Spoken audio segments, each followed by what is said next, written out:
नमस्कार, आप देख रहे हैं इंडिया वॉइस। मैं हूं आपके साथ साक्षी केसरी। खबरों की शुरुआत करते हैं। बता दें आपको कि देश भर में लाउड स्पीकर विवाद पर इलाहाबाद हाई कोर्ट ने आज अहम फैसला सुनाया है। कोर्ट ने अपने फैसले में कहा कि मस्जिदों में अजान के लिए लाउड स्पीकर का इस्तेमाल मौलिक अधिकार नहीं है। हाई कोर्ट ने अपना ये फैसला सुनाते हुए लाउड स्पीकर का इस्तेमाल किए जाने की इजाजत दिए जाने की मांग वाली याचिका को खारिज कर दिया। इलाहाबाद हाई कोर्ट ने बदायूं की नूरी मस्जिद के मुतवल्ली की याचिका को खारिज कर दिया। इसके साथ ही हाई कोर्ट ने अजान के लिए लाउड स्पीकर की इजाजत दिए जाने से इनकार किया। मस्जिदों में लाउड स्पीकर पर इलाहाबाद हाई कोर्ट का फैसला सामने आया। उन्होंने कहा कि लाउड स्पीकर लगाना मौलिक अधिकार नहीं है, अजान के लिए लाउड स्पीकर ना लगाए जाएं। हाई कोर्ट ने लाउड स्पीकर के इस्तेमाल वाली याचिका को खारिज कर दिया।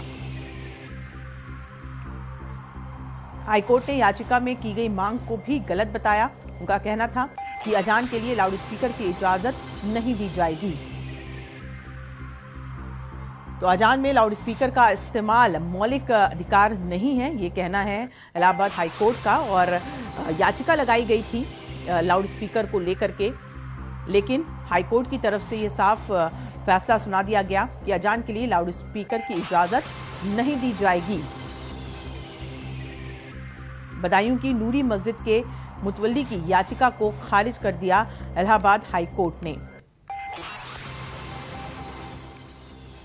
शोएब रिजवी हमारे रिपोर्टर जुड़ गए हैं ज्यादा जानकारी के साथ। शोएब, आपसे जानना चाहेंगे, चूंकि हाई कोर्ट ने तो ये फैसला दे दिया है कि अजान के लिए लाउड स्पीकर को इजाजत नहीं देंगे, लेकिन इससे मुस्लिम समाज में अभी क्या प्रतिक्रिया देखने को मिल रही है? बिल्कुल, चूंकि लाउड स्पीकर को लेकर के पिछले कुछ दिनों से पूरे देश में एक तरह से उथल पुथल मची हुई थी, लेकिन आज हाई कोर्ट की तरफ से जो एक महत्वपूर्ण टिप्पणी की गई है उसमें ये साफ कर दिया गया है कि ये मौलिक अधिकार की कैटेगरी में नहीं आता है, यानी ये मौलिक अधिकार नहीं है लाउड स्पीकर का इस्तेमाल। तो और ये एक महत्वपूर्ण चीज है, क्योंकि उत्तर प्रदेश सरकार ने इसकी पहल की थी और कहीं ना कहीं सरकार की इस पहल पर मोहर भी लग गई अब हाई कोर्ट की तरफ से भी, क्योंकि हाई कोर्ट की तरफ से ये साफ किया गया है कि मौलिक अधिकार की कैटेगरी में नहीं, क्योंकि ये पूरा मामला बदायूं से जुड़ा है। वहां के एसडीएम ने लाउड स्पीकर लगाने की परमिशन नहीं दी थी। उसके बाद ये हाई कोर्ट की शरण में आए थे और हाई कोर्ट में ये याचिका की थी, लेकिन हाई कोर्ट से इनको राहत नहीं मिली, इनकी याचिका को खारिज कर दिया गया। और जो तर्क इनकी तरफ से यानी इनके वकील की तरफ से रखे गए थे उसमें महत्वपूर्ण बात मौलिक अधिकार को लेकर के कही गई थी, लेकिन कोर्ट ने कहा कि ये मौलिक अधिकार की कैटेगरी में नहीं आया और एक महत्वपूर्ण टिप्पणी की और ये साफ कर दिया आने वाले दिनों में ये एक महत्वपूर्ण चीज हो सकती है, क्योंकि पिछले कुछ दिनों से लाउड स्पीकर को लेकर तमाम बहस चल रही थी और कहीं ना कहीं अब मुस्लिम समाज ने भी पिछले दिनों इस मामले में सहयोग करते हुए सरकार के उत्तर प्रदेश सरकार ने ये बात खुद भी मानी है कि तमाम धर्मगुरुओं ने, चाहे वो जिस धर्म के रहे हों, उन्होंने सहयोग करते हुए। बिल्कुल शोएब, क्योंकि इसके पहले जब लाउड स्पीकर हटाने का अभियान चलाया गया यूपी सरकार की तरफ से तो यही देखा गया कि विरोध कहीं से नहीं मिला, चाहे मंदिर हो चाहे मस्जिद हो। लेकिन ये जब याचिका डाली गई इलाहाबाद हाई कोर्ट में, उसके बाद अब जब फैसला आ चुका है तब क्या मुस्लिम समाज की तरफ से कोई विरोध देखने को मिल रहा है? क्या हाई कोर्ट के फैसले से संतुष्ट है फिलहाल मुस्लिम समुदाय, या इस पर भी आगे याचिका डालने की तैयारी कर रही है मुस्लिम समाज? ये महत्वपूर्ण सवाल जरूर आपका है। हालांकि अभी इस बारे में कह पाना जल्दबाजी होगी, चूंकि जो बदायूं के याचिकाकर्ता है उन्होंने ये याचिका डाली थी, लेकिन ये जरूर है कि उनके पास अभी रास्ते बचे हुए हैं इसकी आगे की बेंच में या सुप्रीम कोर्ट तक इस मामले को वो ले जा सकते हैं। लेकिन जिस तरह से हाई कोर्ट ने शुरुआत में ही अपने महत्वपूर्ण टिप्पणी के जरिए निर्णय दे दिया है कि ये कहीं ना कहीं एक मील का पत्थर साबित होगा, तो ये मुस्लिम समाज के लिए भी एक बड़ा संदेश जा चुका है कि हाई कोर्ट भी इसको मौलिक अधिकार में नहीं मानता, क्योंकि लाउड स्पीकर लगाने की जो धार्मिक स्थान है वहां पे कहीं ना कहीं इसी आधार को माना जाता है कि ये मौलिक अधिकार में है। लेकिन आज कोर्ट की टिप्पणी ने ये साफ कर दिया कि ये मौलिक अधिकार में नहीं, तो अब फिलहाल कहीं ना कहीं उन्हें इस निर्णय का सम्मान ही करना होगा। हो सकता है कि कहीं किसी और मस्जिद में किसी और कारण से हो सकता है आगे की बेंच में इस मामले में कोर्ट जाए, लेकिन अभी जिस तरह से मामला हुआ है और जहां तक मुस्लिम समाज का एक बड़ा तबका इस मामले को पहले ही रमजान के महीने में ही लाउड स्पीकर उतारे जा रहे थे तभी उनका सम्मान करते हुए सरकार की पहल के सहयोग किया था, तो ये एक संदेश जा चुका था। लेकिन जिस तरह से ये कोशिश की गई हाईकोर्ट के जरिए उसमें भी कहीं ना कहीं एक झटका लगा है उन लोगों के लिए जो अभी भी उम्मीद कर रहे थे कि हो सकता है हाईकोर्ट से राहत मिल जाए। जी शोएब, अब इस पूरे मामले को लेकर के मुस्लिम समुदाय इसको याचिका उन्होंने डाली ही थी, आगे इसको इसी नजरिए से देख रहे हैं कि वो चाहते हैं कि अजान के लिए लाउड स्पीकर का इस्तेमाल हो। बदायूं के अलावा अगर दूसरी जगहों की बात करें तो वहां पर किस तरीके का माहौल देखने को मिल रहा है? क्या वहां पर भी इस तरीके के याचिका की बात हो रही है या फिर अजान में लाउड स्पीकर लगाने की मांग की जा रही है? देखिए, इस पूरे मामले में कोर्ट ने बहुत पहले, आज से करीब 4 से 5 साल पहले इस मामले पर एक कोर्ट की तरफ से दिशा निर्देश आ गया था और सरकारों को बाकायदा आदेशित किया गया था कि इसका अनुपालन कराए और बाकायदा एक क्राइटेरिया तय कर दिया गया था कि कितनी साउंड वाले लाउड स्पीकर का इस्तेमाल किया जा सकता है, कितना किया जा सकता है, उसकी आवाज की कितनी दूर तक जाए। तो ज्यादातर मस्जिदों ने ऐसा, हमारी जो मस्जिद कमेटियों से बात हुई थी पिछले दिनों जब सरकार ने अभियान चलाया था, उनका साफ कहना था कि उन्होंने उस दिशा निर्देश का जो कोर्ट के जरिए सरकार ने दिया था उसका पालन किया जा रहा है। जिन लोगों ने इसका पालन नहीं किया था, इस बार जब फिर एक अभियान चला तो निश्चित तौर पर उनके लिए एक दबाव बना और उन्होंने उसको निकाल दिया। तो अभी फिलहाल जहां तक जिन मस्जिदों में लाउड स्पीकर का इस्तेमाल हो रहा है, जो कोर्ट के दिशा निर्देश है और सरकार के दिशा निर्देश है, उसका अनुपालन किया जा रहा है। उनका कहना है कि वो कोर्ट के आदेश का सम्मान करेंगे, सरकार के आदेश का सम्मान करेंगे। अभी तक इस तरह का कोई निर्णय नहीं आया कि पूरी तरीके से मस्जिदों में लाउड स्पीकर निकाला जाए, ऐसा उनकी तरफ से कहा गया। लेकिन अभी जो नियम बनाए गए उस नियम का वो अक्षरशः पालन करने की बात कह रहे हैं। आने वाले दिनों में इस पर और क्या रुख होता है, ये इसका इंतजार जरूर करना पड़ेगा। लेकिन इतना जरूर है कि मस्जिद कमेटियों ने ये बात मान ली है कि कोर्ट का जो आदेश है, कोर्ट ने जो दिशा निर्देश सरकार के जरिए भेजा है, उसका वो अनुपालन करेंगे। जी शोएब, बहुत शुक्रिया ये तमाम जानकारी साझा करने के लिए। चलिए आगे बढ़ते हैं खबरों में। बता दें कि वाराणसी में ज्ञानवापी मस्जिद जाने वाले रास्ते को पूरी तरह से बंद कर दिया गया है। बता दें कि काशी विश्वनाथ मंदिर के गेट नंबर 4 से नमाजी प्रवेश कर रहे हैं। आज दोपहर की नमाज के लिए नमाजी पहुंचने लगे हैं। जांच के बाद नमाजियों को प्रवेश दिया जा रहा है। दोपहर के नमाज के बाद श्रृंगार गौरी मंदिर की वीडियोग्राफी होगी। सर्वे की प्रक्रिया को सकुशल संपन्न कराने के लिए प्रशासन अलर्ट मोड पर है। फोर्सेस भी वहां पर तैनात किए गए हैं। बताया जा रहा है कि दोपहर 3 बजे सर्वे की जाएगी। चूंकि अदालत की तरफ से ये आदेश आया है कि ज्ञानवापी मस्जिद और काशी विश्वनाथ मंदिर के बीच जो चल रहे विवाद को लेकर के सर्वे की बात की गई है। अदालत की तरफ से ये आदेश दिया गया है प्रशासन को कि वीडियोग्राफी और फोटोग्राफी की जाए ताकि तथ्य जो है वो सामने निकल करके आए, जो जानकारी एकत्रित की जाए उसके आधार पर ही आगे कोई फैसला लिया जाए। और इसी को देखते हुए प्रशासन के सामने भी एक बड़ी चुनौती है और इसी को देखते हुए सकुशल संपन्न कराने के लिए ये सर्वे प्रशासन अलर्ट मोड पर है और कोई भी अराजक तत्व किसी तरीके की अपनी घटना को अंजाम न दे, इसके लिए प्रशासन अलर्ट मोड पर है। अभिषेक झा हमारे साथ जुड़ गए, हमारे रिपोर्टर वाराणसी से ज्यादा जानकारी देने के लिए। अभिषेक, फिलहाल क्या माहौल देखने को मिल रहा है? बात करें अगर मंदिर और मस्जिद के विवाद को लेकर के, फिलहाल प्रशासन कितना मुस्तैद नजर आ रहा है? देखिए, अगर प्रशासन की मुस्तैदी की बात की जाए तो प्रशासन पूरी तरह से मुस्तैद है। सबसे बड़ी बात है कि जो आम तौर से शुक्रवार को जिस द्वार से मुस्लिमों को ज्ञानवापी में जाने की इजाजत दी जाती थी, उसको पूरी तरह से बंद कर दिया गया है। और जो मुख्य द्वार है काशी विश्वनाथ धाम का, गेट नंबर 4, उसी द्वार से सबको प्रवेश दिया जा रहा है। उसके साथ ही साथ ज्ञानवापी मस्जिद जो सड़क से दिखने वाला हिस्सा हुआ करता था, उसको भी पूरी तरह से ढक दिया गया है ताकि अंदर की कोई गतिविधि न देख सके कि वहाँ पे कौन लोग जा रहे हैं, क्या हो रहा है। इसके अलावा जितने भी लोग आज नमाज पढ़ने के लिए आ रहे हैं, उसमें युवाओं की संख्या बहुत ज्यादा देखने को मिल रही है और साथ ही साथ उनकी पूरी जांच करने के बाद ही उनको प्रवेश दिया जा रहा है। खास करके अगर आज बात की जाए तो मात्र शुक्रवार को ही यहाँ पे नमाज पढ़ी जाती है और आज शुक्रवार का दिन है। बड़ी संख्या में लोग नमाज अदा करने के लिए आ रहे हैं और नमाज के ठीक बाद जो कार्रवाई है सर्वे की, उस कार्रवाई को शुरू किया जाएगा और उसे पूरा कराने के लिए प्रशासनिक अमला पूरी तरह से चुस्त दिख रहा है। जी अभिषेक, सर्वे की शुरुआत कितने बजे की जाएगी? अदालत ने जो आदेश दिया है, क्या समय निर्धारित किया है सर्वे का जब वीडियोग्राफी और फोटोग्राफी की जाएगी? देखिए, अदालत की तरफ से जो समय निर्धारित किया गया है वो 3 बजे का वक्त है और 3 बजे के बाद से वीडियो शुरुआत की जाएगी और फोटोग्राफी की शुरुआत की जाएगी। जो अधिवक्ता कमिश्नर है अजय कुमार मिश्रा, उनके निर्देशन में सारा काम होगा। साथ में प्रशासनिक अमला भी रहेगा और साथ ही साथ वादी और प्रतिवादी पक्ष के लोग भी रहेंगे। और अगर आज के दिन में पूरी वो प्रक्रिया नहीं होती है तो इसके लिए कल का दिन भी रिजर्व रखा गया है। कल भी इस प्रक्रिया को पूरा संपन्न कराया जाएगा सुबह 11 बजे के बाद से। तो निश्चित तौर पे कहीं ना कहीं सर्वे को कराने के लिए जो कोर्ट का आदेश है उसे पूरा कराने के लिए भरपूर समय दिया गया है। और अगले 2 दिनों में, आज दोपहर 3 बजे से लेकर के अगले 2 दिनों में ये कार्रवाई पूरी करनी है और उसकी पूरी रिपोर्ट वीडियोग्राफी और फोटोग्राफी के साथ, दस्तावेजों के साथ सिविल जज जो रवि दिवाकर हैं और उनके जज के सामने पेश करनी है। जी अभिषेक, जैसा कि आप बता रहे हैं कि काशी विश्वनाथ मंदिर के गेट नंबर 4 से प्रवेश करवाया जा रहा है नमाजियों को, तो ऐसे में जो लोग मंदिर में जाना चाहते हैं दर्शन करने के लिए, उनके लिए कौन सा रास्ता खोला गया है? कैसे व्यवस्था वहां पर की गई है ताकि मुस्लिम समुदाय को भी कोई दिक्कत ना हो और हिंदू धर्म के लोग भी मंदिर में जा सके दर्शन करने के लिए?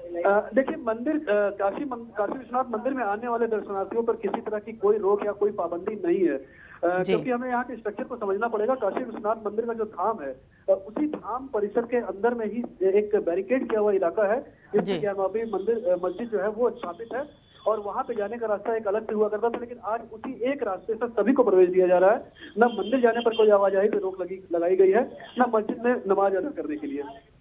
जी अभिषेक, बहुत शुक्रिया तमाम जानकारी देने के लिए। आगे भी आप अपनी नजर बनाए रखिएगा, जैसे ही जो भी अपडेट होगा हमारे साथ साझा कीजिएगा। तो फिलहाल जैसा कि अभिषेक बता रहे थे कि दोपहर की नमाज पढ़ने के लिए नमाजियों की भीड़ वहां पर देखी जा रही है, लंबी कतारें नमाजियों की देखी जा रही है, लेकिन पूरे जांच परख करके ही लोगों को अंदर प्रवेश दिया जा रहा है ताकि किसी भी तरीके की कोई अप्रिय घटना ना हो।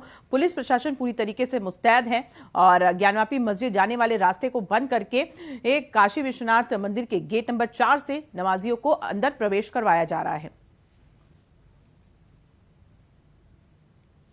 रुक रहे एक छोटे से ब्रेक के लिए, फौरन लौटेंगे। खबरों का सिलसिला आगे भी जारी है और ब्रेक के बाद फिर से आप सभी का इंडिया वॉइस में स्वागत है।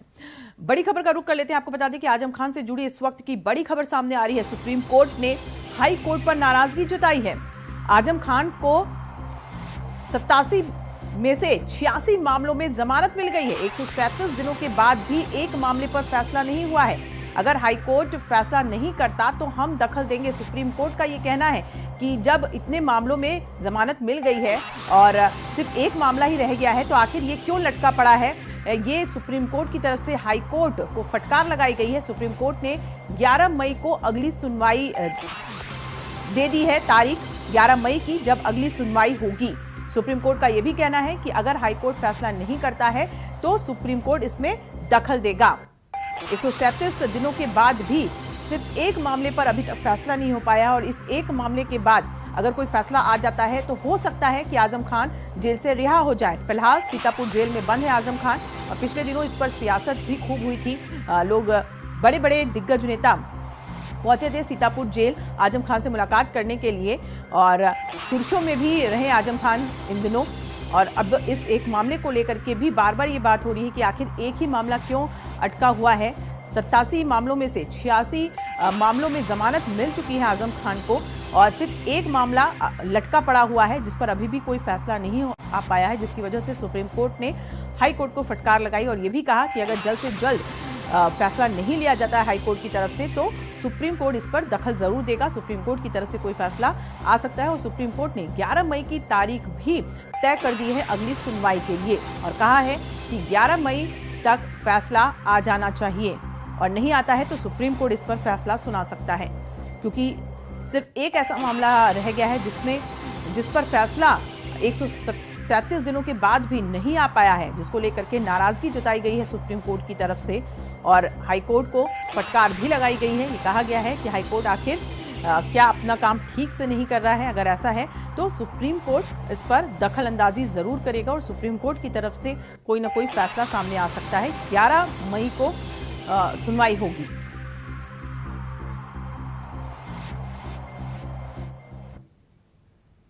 संभल में बाइक चोरी करते रंगे हाथ पकड़े गए युवक की पिटाई का मामला सामने आया है। मामला शुक्रवार शाम सदर कोतवाली इलाके के बिजली घर का बताया जा रहा है। एक शख्स बाइक से बिजली का बिल जमा कराने बिजली घर पहुंचा था। शख्स अपने बाइक बिजली घर परिसर में खड़ी करके बिल जमा करने कार्यालय के अंदर गया। कुछ देर बाद कार्यालय से बाहर आया तो देखा एक युवक उसकी बाइक की चोरी रहा है। तब बाइक के मालिक ने शोर मचाना शुरू कर दिया। शोर मचाने पर आसपास खड़े लोगों ने दौड़ करके बाइक चोरी करके ले जा रहे युवक को पकड़ लिया और युवक की जमकर पिटाई शुरू कर दी। पिटाई किए जाने की सूचना पर पुलिस भी मौके पर पहुंच गई और युवक को पीट रहे लोगों से बचाकर अपनी हिरासत में ले लिया। इस बीच किसी ने बाइक चोरी करने के आरोपी युवक की पिटाई की वीडियो अपने मोबाइल फोन पे कैद कर ली और सोशल मीडिया पर वायरल कर दी।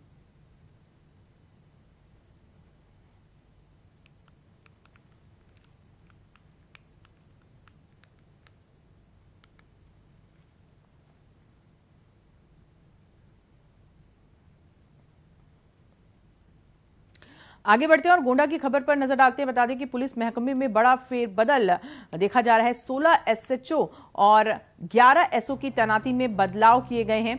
जन शिकायतों के निस्तारण में फिसड्डी रहे हैं ये थाना अध्यक्ष, जिसके बाद थाना अध्यक्षकों की कुर्सी को बदल दिया गया है। कोतवाली देहात, करनैलगंज और मनकापुर कोतवाल का तबादला ईटिया थोक, खरगूपुर और कटरा बाजार के एसएचओ का भी तबादला कर दिया गया है। बदले कटरा एसएचओ सुधीर कुमार को करनैलगंज कोतवाली का चार्ज, एसपी के वाचक रहे शमशेर बहादुर सिंह को परसपुर थाने का चार्ज दे दिया गया है। तो वहीं पीआरओ तेज प्रताप सिंह नवाबगंज के थाना अध्यक्ष बनाए गए हैं। 3 चौकी प्रभारियों को थाने की कमान भी दी गई है। कानून व्यवस्था को ध्यान में रख करके एसपी संतोष मिश्रा ने ये फेरबदल किया है। एसपी के एक्शन के बाद ये तमाम फेरबदल किए गए हैं। 16 एसएचओ और 11 एसओ की तैनाती बदली गई है। लोगों की शिकायत भी इन एसएचओ और एसओ के खिलाफ मिल रही थी, जिसको देखते हुए एसपी संतोष मिश्रा ने तबादले कर दिए। ये बड़ा फेरबदल पुलिस महकमे में देखा जा रहा है।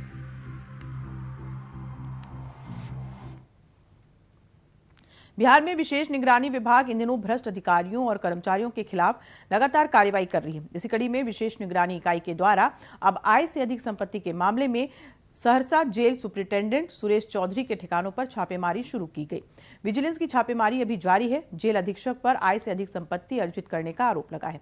विशेष निगरानी इकाई के एडीजी नयर हसन खान के द्वारा मिली जानकारी के अनुसार इनके खिलाफ कंप्लेंट दर्ज कर न्यायालय से अनुमति प्राप्त करने के बाद ही आज इनके कई ठिकानों पर छापेमारी की जा रही है। इसके साथ ही उनके कार्यालयों में भी छापेमारी चल रही है। बिहार के पटना और मुजफ्फरपुर में स्थित इनके मकान में भी छापेमारी जारी है।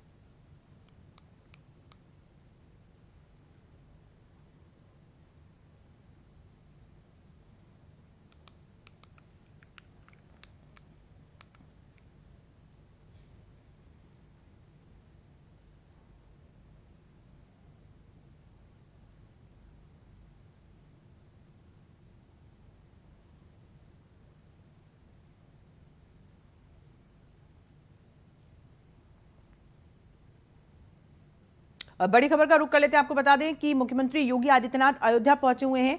रामनगरी में सीएम योगी आदित्यनाथ पहुंच चुके हैं। ये बड़ी खबर से रूबरू आपको करा रहे हैं। बता दें कि मुख्यमंत्री योगी आदित्यनाथ अयोध्या पहुंच चुके हैं। हनुमानगढ़ी के दर्शन भी कर चुके हैं मुख्यमंत्री योगी आदित्यनाथ। हनुमानगढ़ी के लिए दर्शन के बाद अब मुख्यमंत्री योगी आदित्यनाथ का आगे का कार्यक्रम है। इसके बाद समीक्षा बैठक में हिस्सा लेंगे मुख्यमंत्री योगी आदित्यनाथ, चूंकि अयोध्या के दौरे पर हैं और आज कई कार्यक्रमों में शिरकत करने वाले हैं मुख्यमंत्री योगी आदित्यनाथ। तो राम की नगरी में मुख्यमंत्री योगी आदित्यनाथ पहुंच चुके हैं। हनुमानगढ़ी के दर्शन के बाद अब आगे के कार्यक्रम के लिए प्रस्थान कर चुके हैं। आगे समीक्षा बैठक का आयोजन किया गया है और कई ऐसे कार्यक्रमों का आयोजन किया गया है जहां पर शिरकत करने वाले हैं मुख्यमंत्री योगी आदित्यनाथ।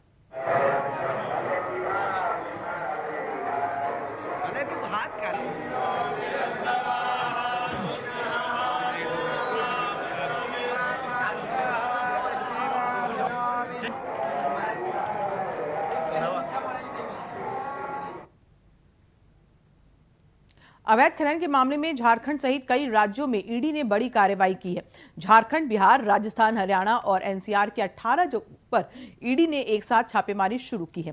रांची में आईएएस अधिकारी पूजा सिंघल के सरकारी आवास और उनके पति के आवास सहित कई जगह पर ईडी की रेड जारी है। व्यवसायी अमित अग्रवाल की भी यहाँ छापेमारी हो रही है। खबर है कि ईडी की टीम दिल्ली से आई है, जो Panchavati residency block number 9, Chandni Chowk, Hariom tower, नई building, Lalpur, pulse hospital, Bariatu और आईएएस पूजा सिंघल के सरकारी आवास में छापेमारी कर रही है। वहीं ईडी रेड को लेकर के सांसद निशिकांत दुबे ने छापेमारी को लेकर के ट्वीट करके इसकी जानकारी दी है।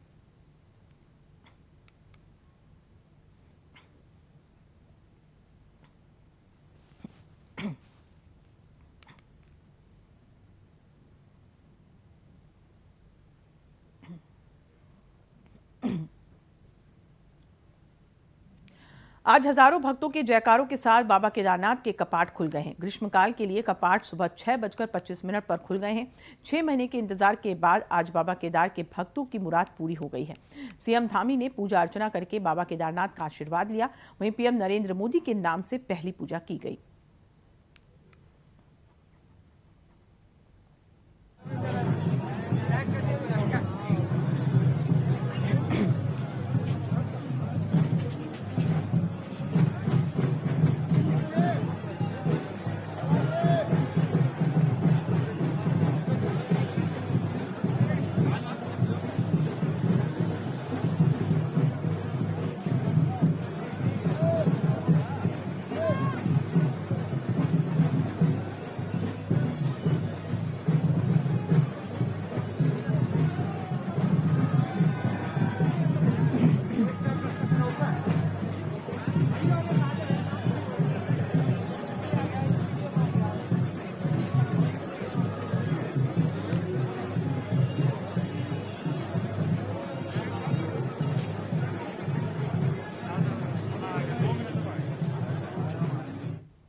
और इसी के साथ फिलहाल इस बुलेटिन में इतना ही। मुझे दीजिए इजाजत और देश दुनिया की तमाम खबरों के लिए बने रहिए इंडिया वॉइस के साथ। नमस्कार।